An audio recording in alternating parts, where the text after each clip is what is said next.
Welcome to Still Growing in Grace, a program dedicated to inspiring joy, giving hope, and delighting in grace. I'm Mike Zenker, and I'll be sharing with you a message of hope that will expand your understanding of God's love and amazing grace. God already deeply loves you, totally accepts you, and really, really likes you. Growing in Grace Ministries Canada and Hope Fellowship, your community church, invite you to enjoy today's program as we dig deeper into what it means to be still growing in grace. Good morning, everyone. Welcome to Still Growing in Grace. I'm looking forward to today's program, but we're going to roll right into it. What I've been doing the last couple of weeks has been going through a previous conference from 2 years ago, Healing Life's Hurts and Grace and Grieving. So this is the last 2 weeks we had Paul Young, we have Brad Jerzak, and today we have the actual conference, part one. So there's three key parts to it. So today it's a full hour, so brace yourself. It's going to be good, and if you can't listen to the whole thing, come back later and finish it. And if you find the content helpful, please share this. This time of year, the stuff that you're going to hear is going to be great. So let's dig right in. I'm going to throw this on, and I think you'll really enjoy it. Let me introduce William Paul Young, author of The Shack. Thank you. It's been a while since I've been on an actual stage like this. I mean, this is like a theater stage. I love theater. It's so interesting in all the rights conversations that I didn't know about and everything else and the contracts and everything else. I kept the theater rights. And I did that on purpose because I love theater. I grew up doing theater. I traveled with a traveling drama group that went all over parts of Canada at one point. Did a one-man show at one point, and so theater has been in. I was in high school. I was in our town, and I was the local preacher's kid, right? I'm a preacher's kid. So they gave me the role. They gave me two roles: the atheist professor and the town drunk. And I killed it. All that rebellion came out in two roles. So I'm really grateful to be here.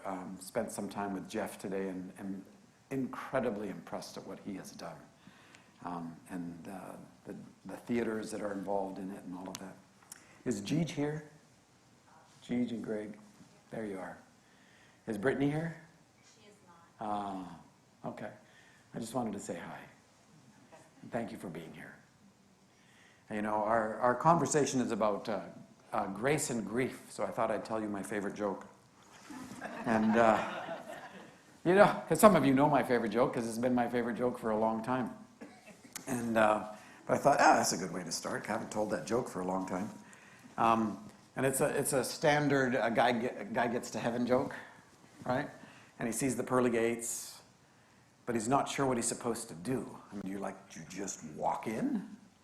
And Peter, who happens to be on, it was his shift that day, he sees the consternation on this guy's face, and so he walks out to him and says, "What's up?" And the guy goes, "Well, I'm not sure what I'm supposed to do. Do I just like walk in?" And Peter goes, "Well, it depends." And he goes, "It depends like on what?" It depends on how many points you have. You have to have points to get in? He says, "Oh, yeah. Well, how many points do you need?" He says, "You need 100. He says, "Oh, 100 points. Okay. Well, Peter, for the last, 10 years, I've been, on Saturday nights, I've been down at the soup kitchen on Saturday evenings, helping with the poor, feeding the poor." Peter goes, "Oh, yeah, I'll totally give you a point for that." He's like, "A point?" He says, "Totally worth a point." He says, "Well, I was a pastor for like 35 years. I mean, Negative 5 points. Spoken as a pastor.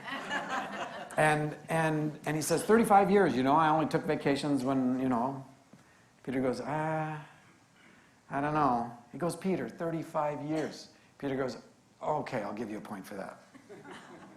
And he's thinking, I got 2 points. That's kind of my whole life, and I got 2 points.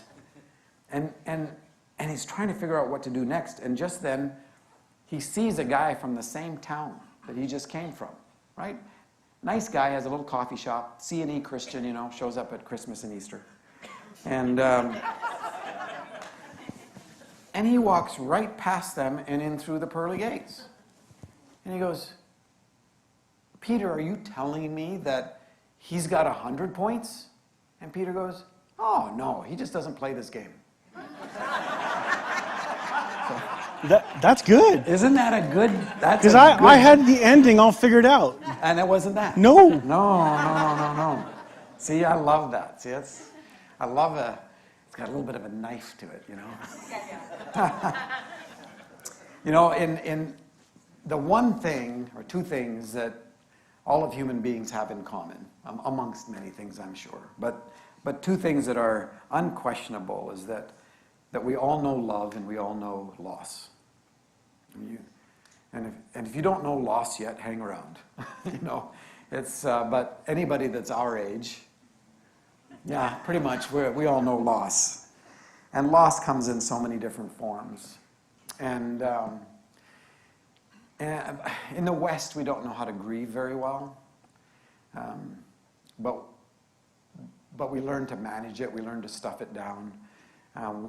We learn to not talk about it. It's a hidden away kind of thing. Back when I was how old was I? I was in my 20s. I read a trilogy by Orson Scott Card, who is a science fiction writer. And it was called, what was the trilogy called?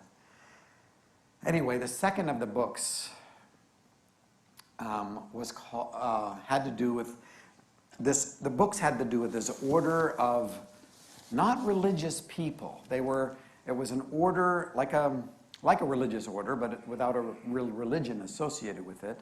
And they were speakers for the dead.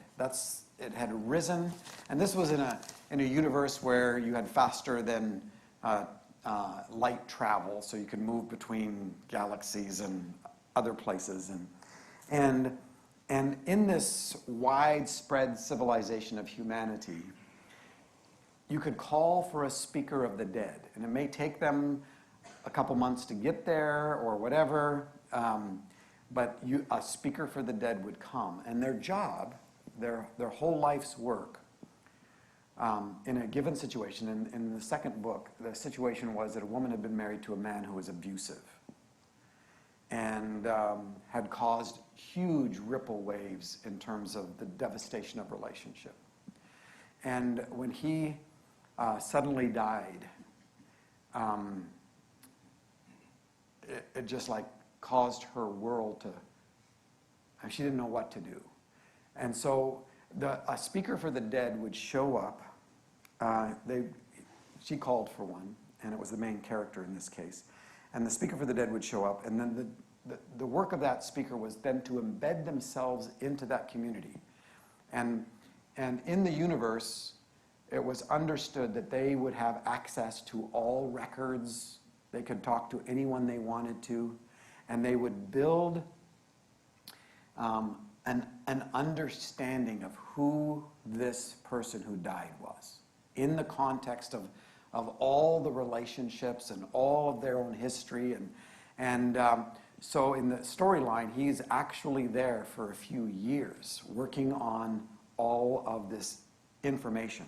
And then what the speaker would do is that he would call that he was ready to speak on behalf of the dead.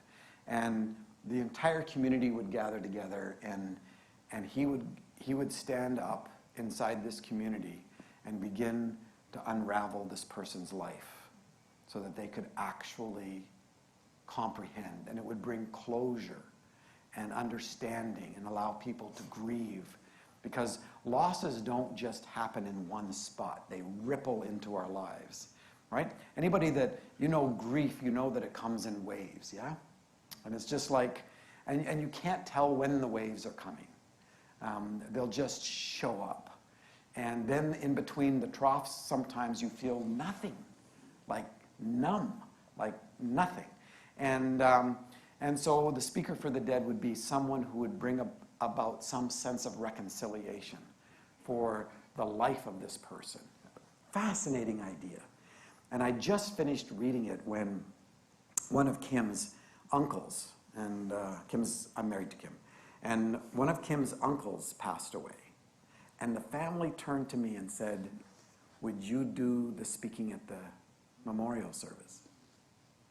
And I just had been buried inside of this book and this concept.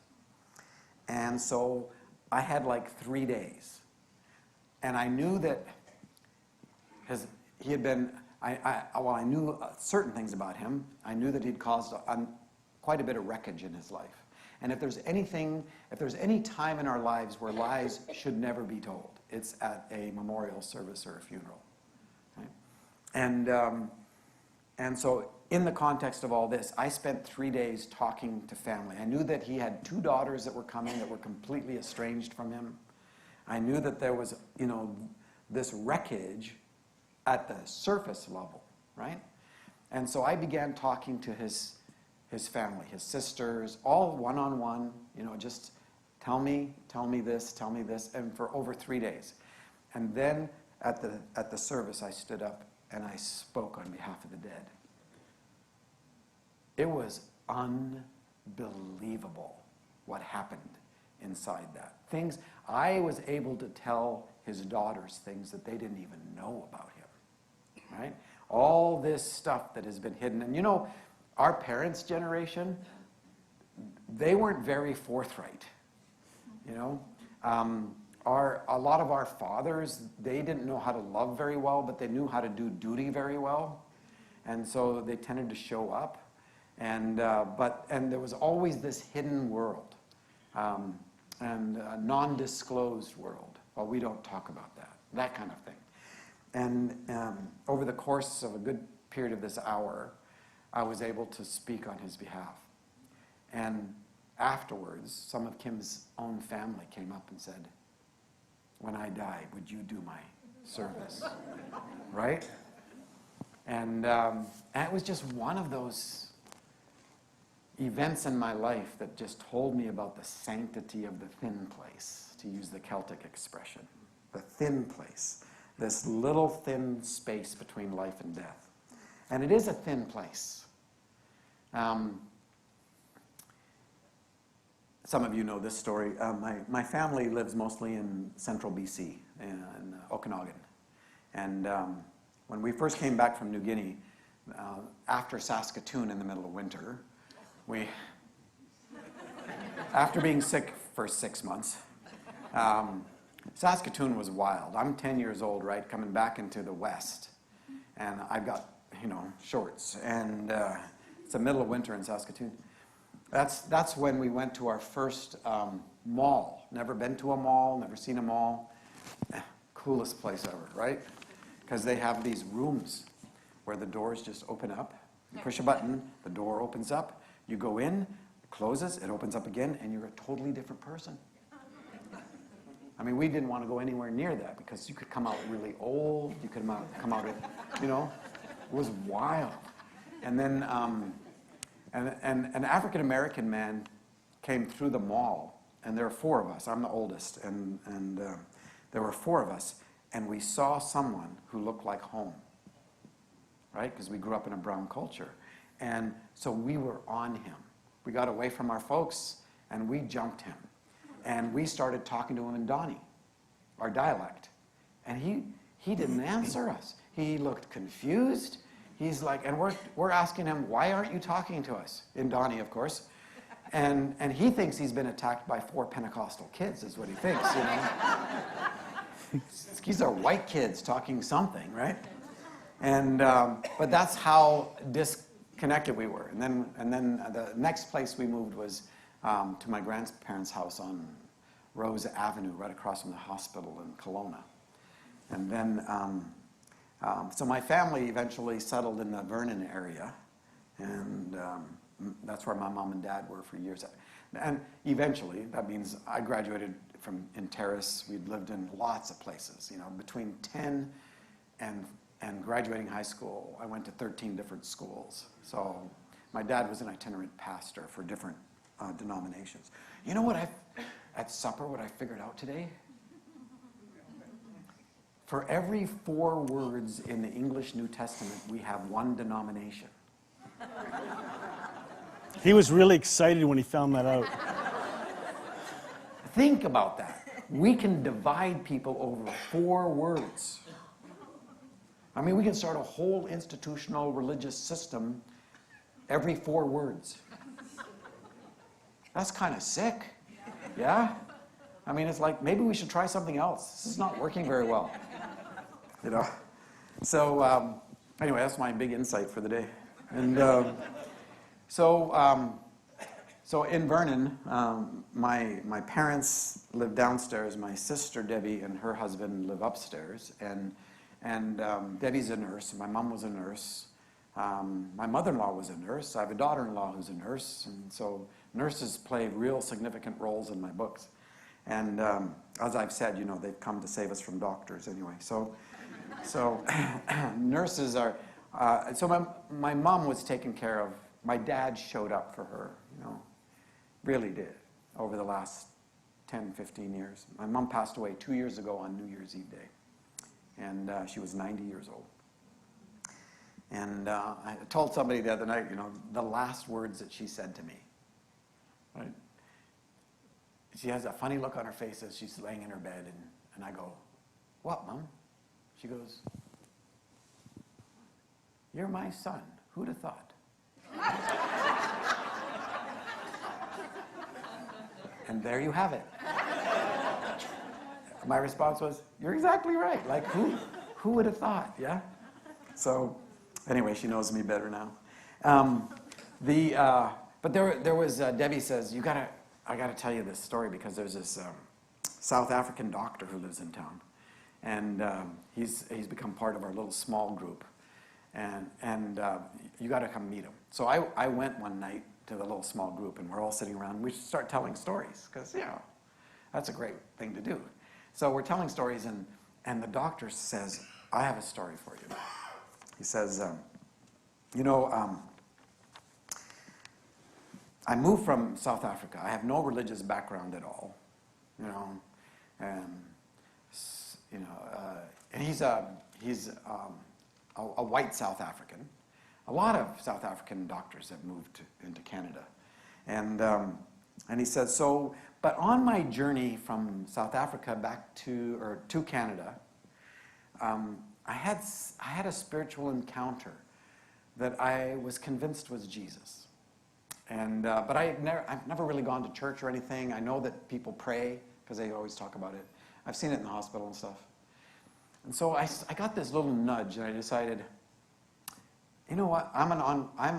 He said, I'm a specialist in geriatric oncology. So a lot of cancer patients who are elderly, right? And so he says, I deal with death and dying a lot. And he says, so I decided that when someone was very close to death, that I'd slip into their room, and I'd just lay my hands on them, and I would pray for them. But he said, I really didn't know what to say.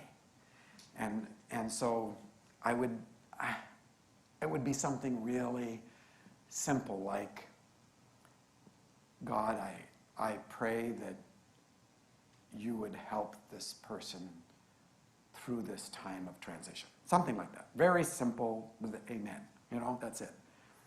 And so he said there was this one woman, and he said this was about a year ago, and there's this one woman who, she was close. She was very close. She was down to 2 respirations a minute, right? So very close. But his shift was over. So he decided right before he left for home, he would go in and pray for her. And he walks into her room, but her family had arrived, and they had gathered around her bed. So they were right around her bed. So he just simply drew the curtain that half the room, right? He drew the curtain, and then he walks over to the corner of the room, and he does his little prayer. Like, and he didn't want to interrupt them, and it's kind of a holy time. It's sacred ground time, really. And so he just does his little prayer, God, you know, very whisper, very quiet. And they had no idea he'd even been there. And then he slips back out of the room, goes down to the nurse's station, and says, can I have her paperwork? And he signs all the paperwork so that they can just put in time of death, TOD. And he says, just put in the time of death and I'm going home. So he goes home. Next morning he shows up and he's doing his rounds. And he pops his head into that room just to see if there's who's there, because, expecting that somebody new would be there. Same woman. And she looks up at him and goes, and he walks over to her and goes, what? She goes, that was the worst prayer I've ever heard in my life. She says, so I asked God if I could stay an extra day and teach you how to pray. And he says, as he tears up, she spent a day teaching me how to pray. And the next day she passed. Right? So there is this, death seems so final to us, yeah? And it is final in the sense of there becomes an absence. And we go into a process in which we begin to build a new normal, with this space that is missing. Because you can't go back. You can't recapture.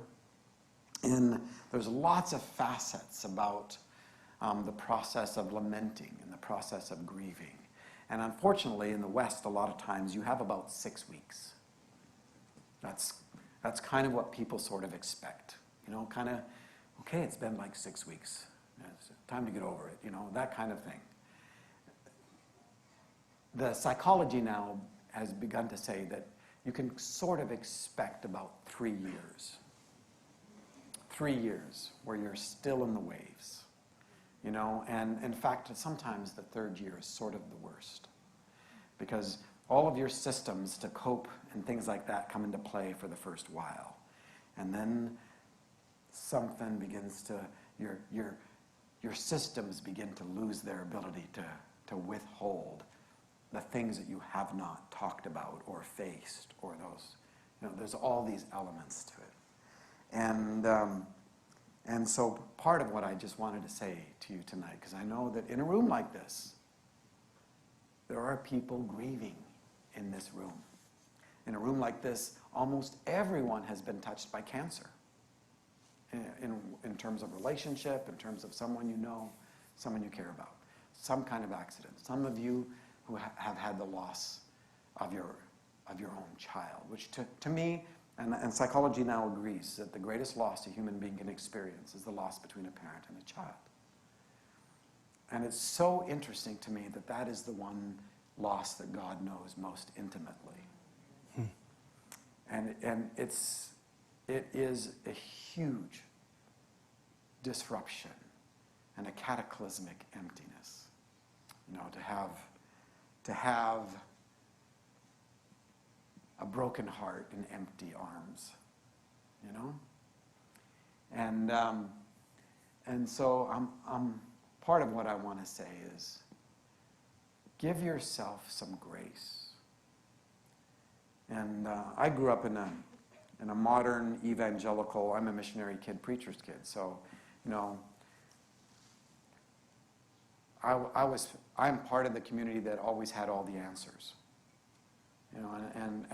And because we didn't know how to face our own mortality and our own fear and our own death, then we responded from the head and said all kinds of stupid things with the best of intentions.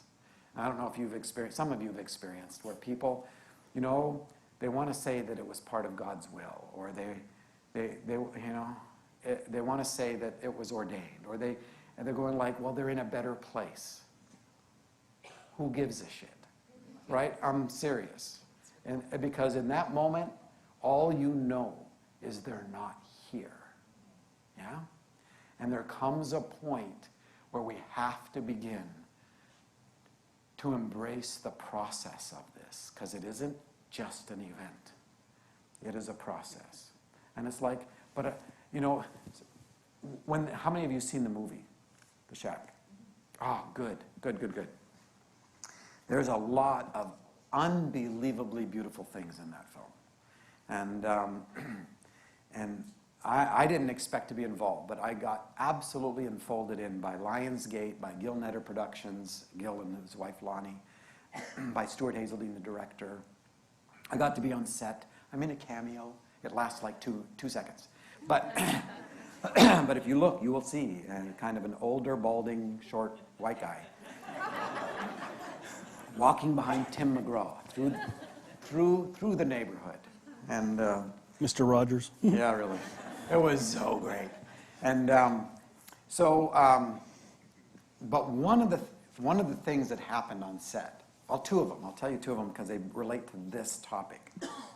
One of them was, because you don't shoot a movie in sequence, yeah? It's all shot depending on when the actors are available and when the sets are, the locations are available. And so they are shooting different things at different times, and later the editors will begin to amass all of this. And you know, even when they shoot a scene, they're going to shoot it 10, 15, 20 times. And so usually you're doing one scene all morning, take a break for lunch, one scene all afternoon, all that. And one of the scenes is when Mackenzie is bringing the body of Missy down from the mountain. And so Stuart, who plays Mackenzie, he's a very serious actor. And I got a call from Lionsgate. And Lionsgate said, Paul, would you consider coming on the first day's shoot and praying a blessing over the entire cast and crew? Right? Yeah. Yeah. And so I got to do that. That's the day that at the end of the day, Gil goes, hey, Paul, you want to be in a cameo? Right? I'm going like, because I had no rights and no creative control. But I'd gotten to look, they asked me to look at the script, they'd asked me to be involved in talking about the actors, who would be good, all that kind of stuff, yeah? So I'm going like, cameo, like in the movie Cameo?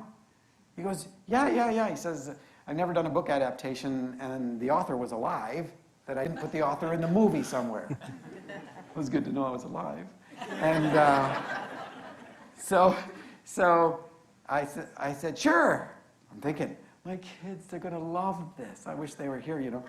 And I said, what do I have to do? He said, it's very simple. In this scene in this shot between Mackenzie and Willie, all you have to do is walk. You're in the neighborhood. You're just walking through the neighborhood. That's it. Piece of cake. I've walked my whole life, almost. Yeah? Thinking like, easy. The problem is I normally don't think about walking.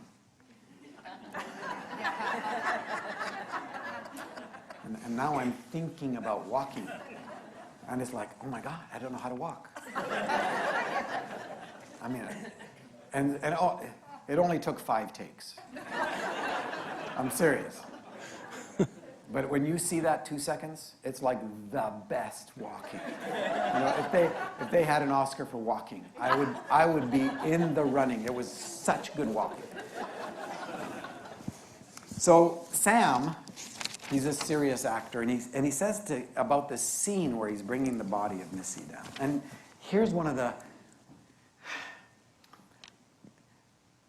the things that is absolutely astounding to me about the nature and character of God is that God works purpose inside all the choices that human beings are making without coercion.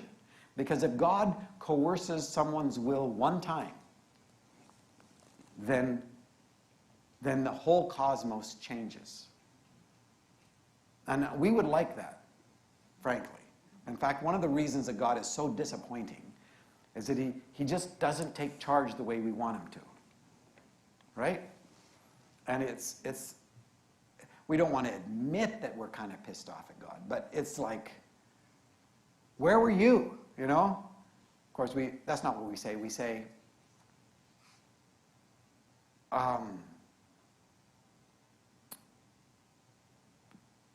thank you for this food. May it bless our bodies. Amen. That's what we say. You know, not very honest. Because you don't want to tell God the truth. I mean, you know. So, it's like it might offend him. Well, the God that I grew up with, he would have been offended and sent me to hell. That's what happened to me. You know. But Sam but the weaving of the purposes of God are inside 7 billion people's choices that are being made on a daily basis, plus the entire history of humanity and what we've brought to the table. I mean, think about that, you know? And so we don't have a God who is in control in the sense of some kind of grim determinism here, or you don't have any love. Love says your no actually matters. And so I'm going to submit to your no, but I'm going to work inside it to move you in the direction of wholeness. Yeah? Stunning. Sam, this kind of rebellious Aussie boy,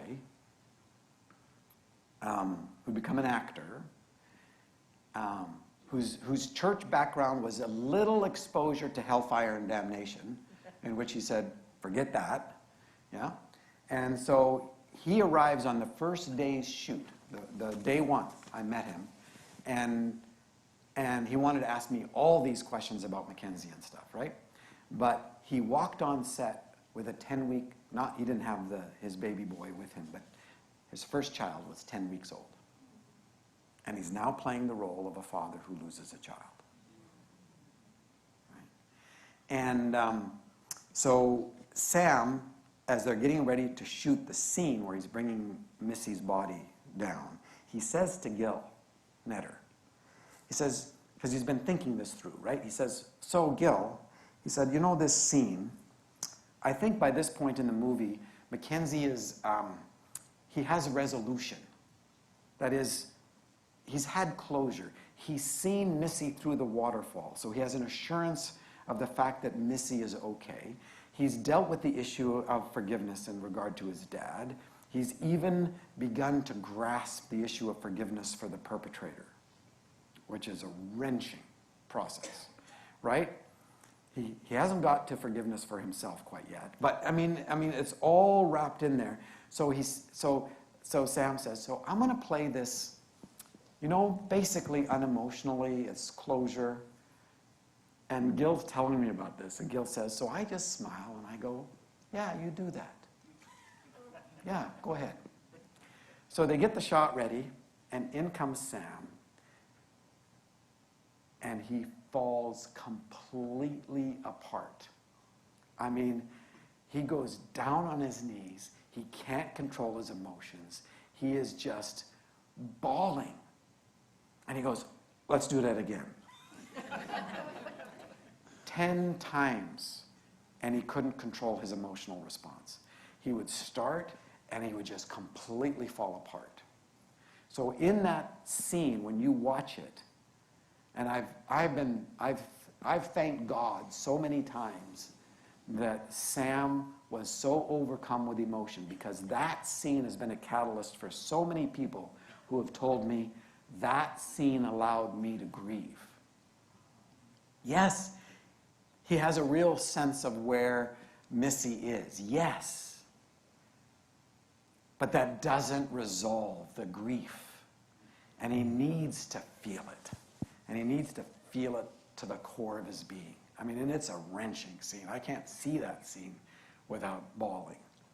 So the other part of that is that then they take Missy's body, Jesus, and he puts it into the casket, yeah? And Joseph Nemec, who is a set designer, hand-built that casket. He's a woodworker. And he had asked God, way back when he first read The Shack, he had said, if this is ever made into a movie, would you please let me be the set designer? And they actually gave the job to a guy in New York. And a couple weeks before they started the shoot in Vancouver, in British Columbia, the guy bailed on it for a project that he thought was probably going to be better, right? And they were kind of at a loss. Who's going to be the set designer and all this? And somebody went, wait, Joseph Nemec lives in Vancouver, BC. And so they contacted him, and he said, well, let me think about it. No, he didn't. So he became the set designer, and so he puts all of this love. So the first day on the set that I was there, Joseph and I became friends, and he started secretly sending me all kinds of behind-the-scenes stuff, you know? And it was so beautiful. But he handcrafted this, and if you remember, there's along the side of it and across the top of it, there's a whole series of butterflies, right, that are going across this. And it's also in the side of it, there's a ladybug carved in it. But you have this transformational insect, right? Now, you know what I learned about butterflies? I didn't know this until just a few months ago. And that is, I've always thought in my mind, that little caterpillar that's going around eating everything and then builds this little cocoon and stuff, that caterpillar inside the cocoon begins to transform and turns into a butterfly. Right? That's how I've thought about it. Do you know what actually happens? That caterpillar disintegrates. It has a cellular deconstruction. It becomes a soup inside the cocoon. And then out of that soup, the cells begin to differentiate and create this butterfly. Isn't that amazing? Right? So it's like all the constituent parts are there at a cellular level, but it's got to transform from this thing where it keeps its ontology. That is, it keeps its being, the truth of its being, but it becomes something that is an expression of that being that is absolutely distinct from what it was. There's a sermon in there somewhere. I just know it, right? So one of the set locations is where they built the garden, which was up in the mountains outside of Vancouver. And they'd found a place, and they actually hand planted that entire garden.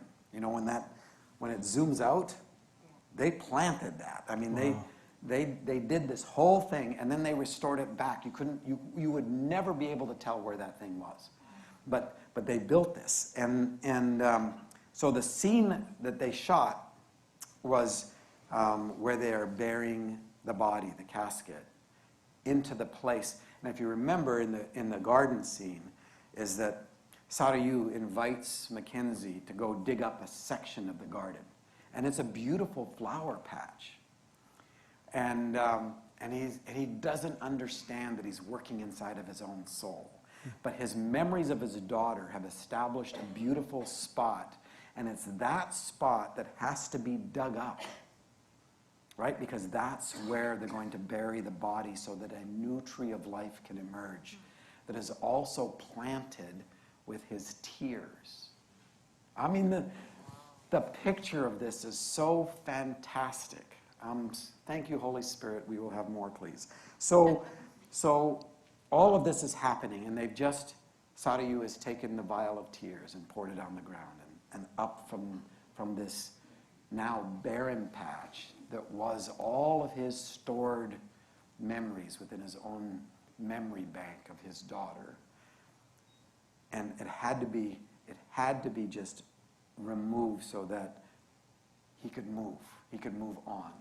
And so she pours out, up comes this tree of life.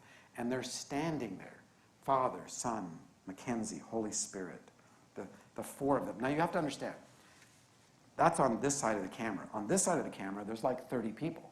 There's all the plant people, the lighting people, the sound people, the technicians, the grips, there's lots of people here up in the mountain at this shoot. So they set up the shot. They're going to shoot this. They say, roll. When you watch the movie, you will just assume that it's special effects. But as they're standing there, suddenly out of the woods comes this large butterfly, and it flies into the shot and lands on Mackenzie's nose. It's not CGI. It happened in the shot.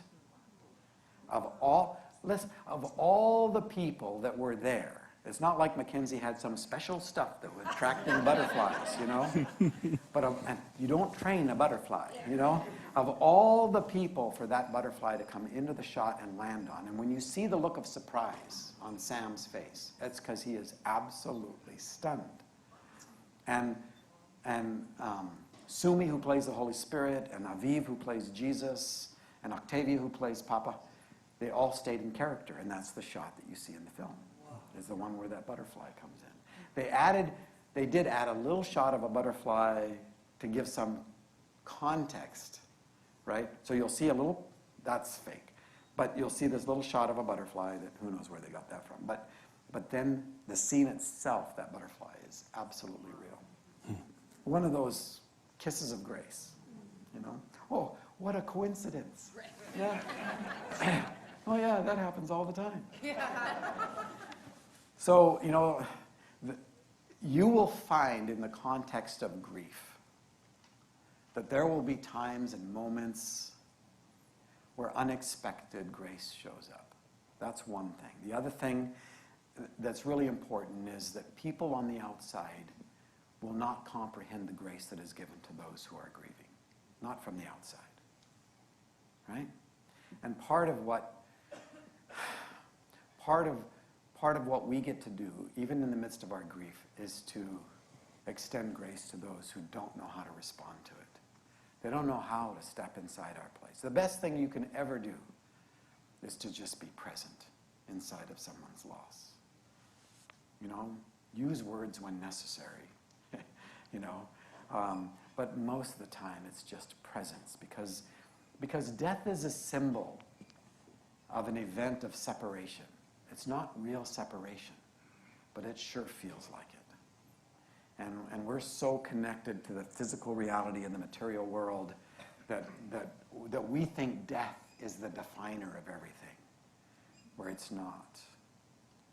But we grieve not just the events and surrounding circumstances around death, but around loss in general, right? Marriage, a loss of a friendship, a loss of mental illness, you know.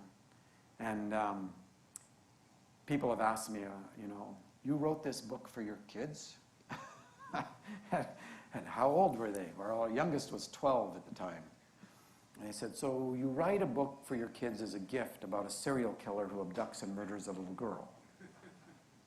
Are you okay? And they go like, why? And I said, well, you know, what Kim had asked me to do is to write a story. Or she didn't even say that. She just said, write something. Because later she said, I was thinking 4 to 6 pages. But write something as a gift for our children that would put in one place how I think. And I come from a very theological, religious world. And I don't remember not thinking about God. I just don't have that memory, right? Yeah, I've thought all kinds of things about God, but it's always been a very central thread in my life. And I've pursued it because I had a real inclination toward angst and depression and that. And it's like, I need meaning. I need something that matters. And if it doesn't exist in the realm of there being a God, I don't know where to look, because it didn't take me long to deal with philosophy of materialism to know that it was absolutely bankrupt, right? And same with a lot of other philosophical positions. It's like, so you just make up meaning? That's what you do? You know? So how can you say it's wrong to kill someone? It's just like convenient, or it's just like, you know, it's a way that we can keep our society going so that you can get more money. Or what's the deal here? Do you understand what I'm saying? And evolutionary biology as a basis for materialism was like, great, that sounds just like my church. You know, instead of a piece of crap, you're a piece of slime. You know, trying to emerge your way out of the, you know, the abyss of unicellular, you know, organisms. You know, but you make meaning whatever you want it to be. And it's like, that's bankrupt. There is nothing there. That means that any sense of love or joy and all that stuff is just mythological. And you know what? Even those who in their minds hold to that, in their longings don't.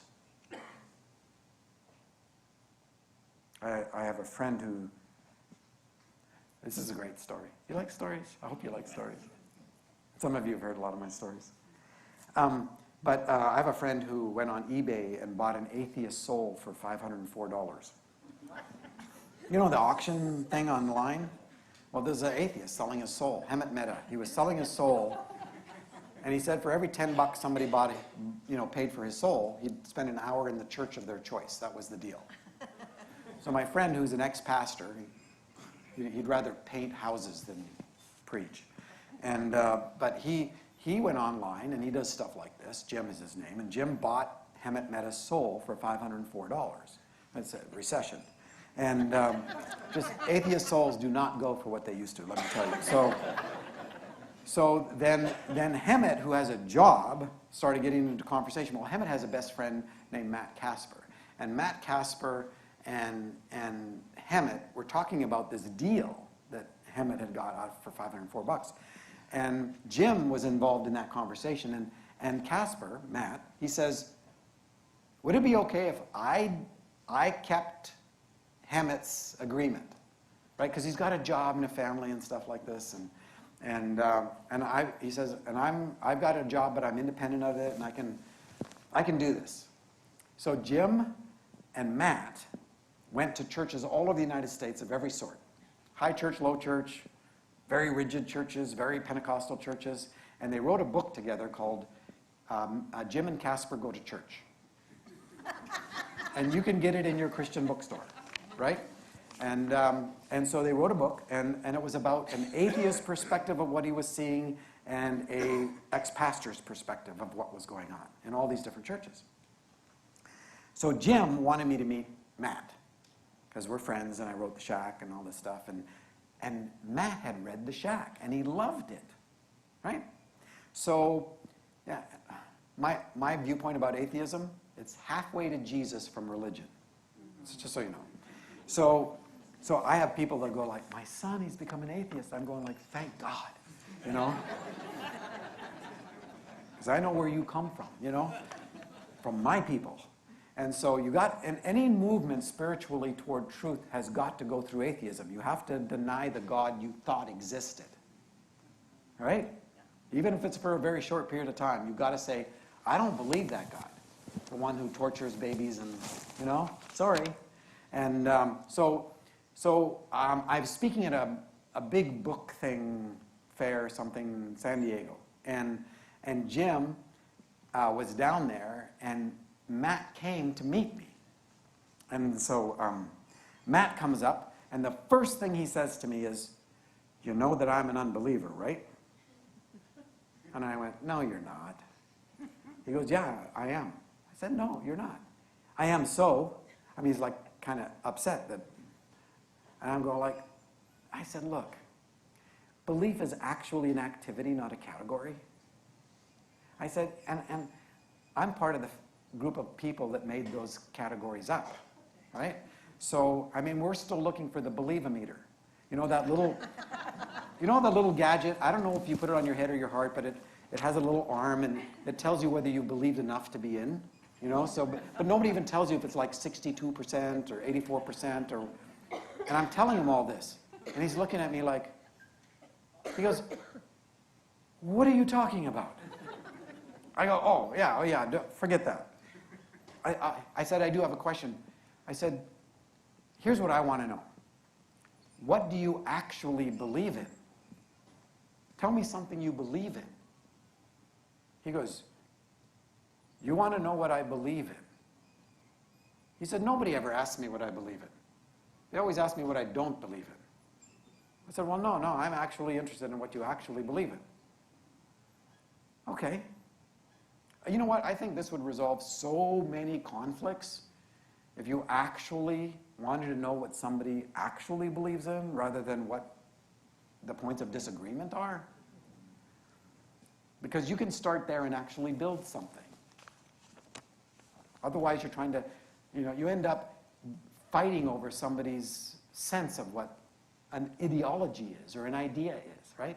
So I said, no, I want to know. So he thinks about it, and then he says this. And I've had this happen 2 distinct times with people who are either agnostic, strongly agnostic, or atheistic, where I've asked them about what they believe in. And he says, I'll tell you what I believe in. I believe in the love that I have for my sons. I said, really? Tell me about that.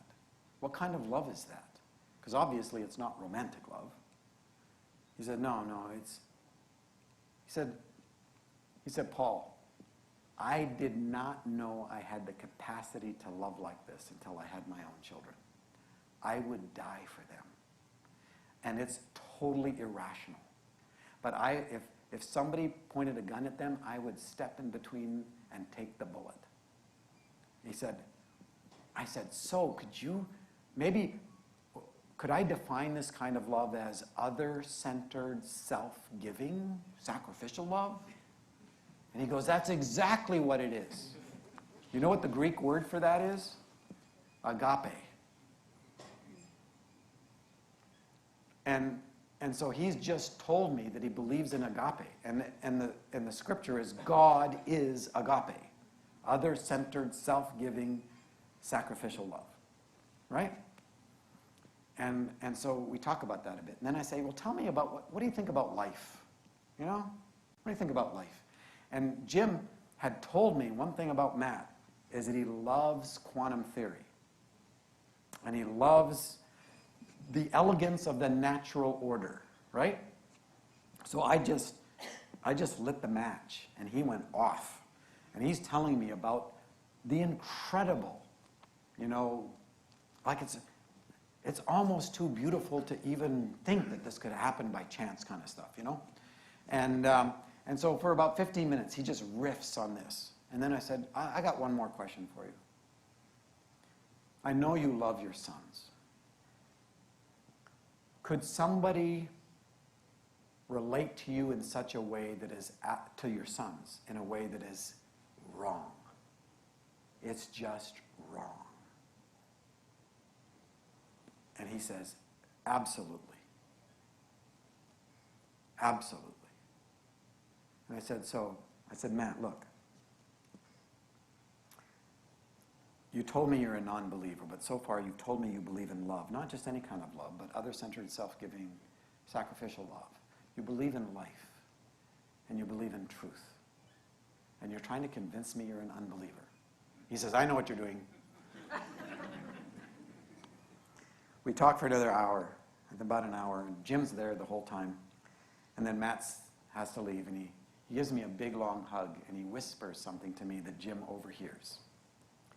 And Matt walks away, and Jim turns to me, and he says, Paul, that was the greatest compliment I've ever heard Matt Casper give another human being. You know what he said to me? He's hugging me, and he says, I want you to know that I'm just thrilled that you exist. He's saying, I think I believe in you. Right? And I'm going like, come on. Yeah? So a couple of years later, I get an email from Matt, and he says, so Jim and I are writing a new book. It's called Saving Casper.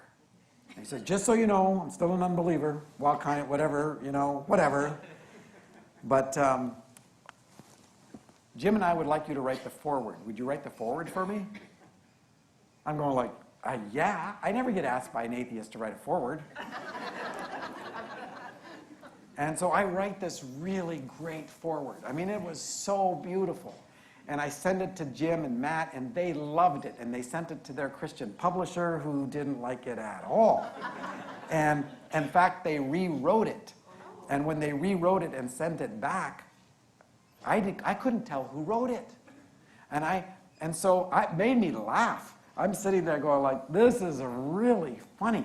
I mean, they took out the whole first paragraph, and I can kind of understand that, but I'll tell you in a minute what I wrote in the first paragraph. But so, I mean, all of this stuff, and so I sent an email to Matt and to Jim, and I go like, maybe I'm not the best person to do this for you. You might be better off anyway if I'm not the one who wrote the foreword. And I said, look, and I'm not offended whatsoever. Jim knows me. And he knows me really well, and he knew that. He knew that I was just laughing about this. Matt thinks that I've been offended, right? And he's very sensitive about this on my behalf. And he sends me one of the most beautiful little notes of conciliation that you can imagine. And in it he says, Paul, We love your forward. Is there any way that we can find some space to compromise with the publisher? Because you got to keep in mind that we're dealing with Christians. It's baby steps. It's baby steps. Oh my gosh. So I rewrote it in such a way that it passed, at least barely passed muster, and it still was beautiful. But the first line of the first paragraph, which is probably what got me into trouble, I said, if Calvin and Luther were right, nothing like bringing in the big guns of somebody that I disagree like 80% of what they said. But because the Reformation began with this, if Calvin and Luther were right that forgiveness precedes confession and repentance, that was the statement of the Reformation. Forgiveness is before. In fact, if you haven't been forgiven, you have no capacity to either confess or change. Right? Which was absolutely contrary from what had become instilled in the Catholic world, where you go through confession and then you repentance and then you get forgiveness. Now, we've gone back to that. My people have anyway. But I said, if Calvin and Luther were right, that forgiveness precedes confession and repentance, then it follows that forgiveness precedes belief. That was my first sentence. And I think that's what freaked them out. Because the publisher they were my people. And so that's why it had to be reworked. But again, people said, so you wrote this book about this topic. Why did you pick this scenario? And frankly, I thought about, when I was doing this, I'm thinking like, why am I picking this scenario? Well, it's because it's the greatest loss. And it asks the best questions. Because I've got kids, and I don't want kids growing up with the God that I did. The God that you couldn't ask any questions to or about, right? I want them to be able to ask the really hard questions and work their way through that. So I picked the worst situation and then built from that. And I'm so glad that I did. Because it is such a deep loss, it picked up all kinds of other losses. If I'd have just gone to cancer, which was one thought, it wouldn't have picked this up. This is way below that, right? And so it picked it up. And it's important. And people would say, is this a true story? I'm going like, yeah, it's true. It's just not real. Yeah, but it's like a parable. Parables are all true. They're just not real. And I said, and they'll go like, you're Mackenzie, right? I say, yeah. But I'm Missy too. And they go, what? There was a woman, Leanne Stewart, in Nashville, wrote me soon after the book came out. She put it the best that anybody ever has. And she wrote me a note. She said, you know what? I don't know who you are. I don't know anything about you. But my sense is that Missy represents something murdered in you as a child. Probably your innocence. And Mackenzie is you as the adult trying to deal with it. I showed it to Kim, and she goes, boy, she nailed it. So we've had the losses in our life. I mean, when Kim and I were first married, less than a year, Chad had been born. Chad was born 4 days from our first anniversary. Kim says, best anniversary gift I've ever gotten in my life.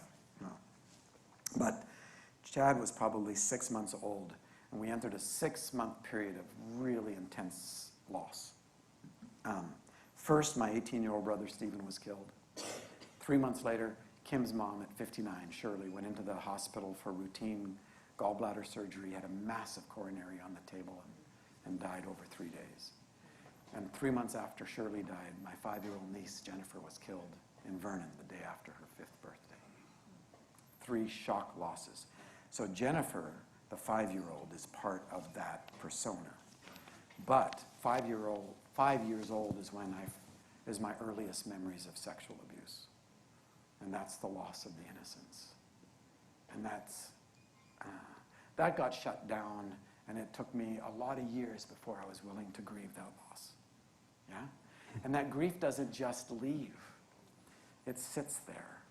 As a result of those kinds of losses, I buried a whole bunch of stuff. I disassociated a whole bunch of stuff, between that kind of loss and the fury of my father. The ripple effect into my life was really significant. And so when I was creating Missy, I was wrapping up my own child. Because when I wrote The Shack, it was the year I turned 50. And it was the first time in my life I felt like finally I had become a child. Because I had no memory of being a child.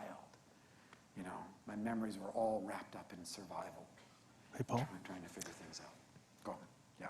Can we come back to this right after a break? Yes. Because... This is a great stop at point. Yes, because... We'll start with the questions after the break. Yep. We'll get to them. Probably not. No, that's okay. We'll get to one. What's really funny is you're ending with my very first and probably a really important one. Because when you started tonight, you began talking about the permission to grieve. Because many people do not have the permission. They've been told they got to follow the 5 stages of grief, and it happens this way, and there's no concept. Yeah. And so I want to dig into something, because something you told me last week, I want to share with this group, and I want you to explain it. Wow, that was good. I hope you enjoyed that. I know it was longer, but I warned you. But the content is so good. Thanks for staying and watching. And if you're going to come back later and rewatch, that's great. Share this with somebody. There's 2 more parts to that conference that's coming. So next week will be the part 2. And like today is the series that I'm sharing over December is a 5-part series. So yeah, I love that. Now that stage that we were in a theater stage. In St. Jacobs. If you've ever been to the Drayton Theater, that's where it was filmed. Alex Moustakis allowed us to use his facility there. Oh my goodness, so thankful for it. And it was an honor to introduce Alex to Paul. So anyway, I hope you enjoyed that, and I hope you guys all have a great week. But before that, I want to share with you a heads up on a conference coming up. Please look at the content. This is called Healing Life's Hurts Through Understanding Forgiveness. There's some amazing speakers. We're going to cover a lot of stuff, a lot of perspectives on what forgiveness is, what it isn't. We're taking a look at an Indigenous healing circle perspective. There's a lot. We're going to have a conversation with a Muslim cleric on how the Quran talks about forgiveness and how there's a link to Scripture and how even the Christian world sees it. It's not that different. You might get shocked by what you do hear. We're going to hear some personal stories in this conference, but just register. You can go to growingingrace.ca, and the link is right there, or hopefellowshipycc.com, and you'll see the link for the conference there. You're going to see more promotion right after Christmas. I don't want to blitz before Christmas because everybody's busy, but I just want to let you guys know about that.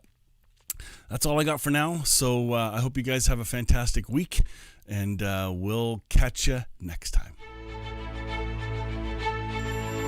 Join me next time on Still Growing in Grace for more good news. Enjoy previous episodes by downloading our podcast at growingingrace.ca. You can also visit hopefellowshipycc.com to find our service times and location.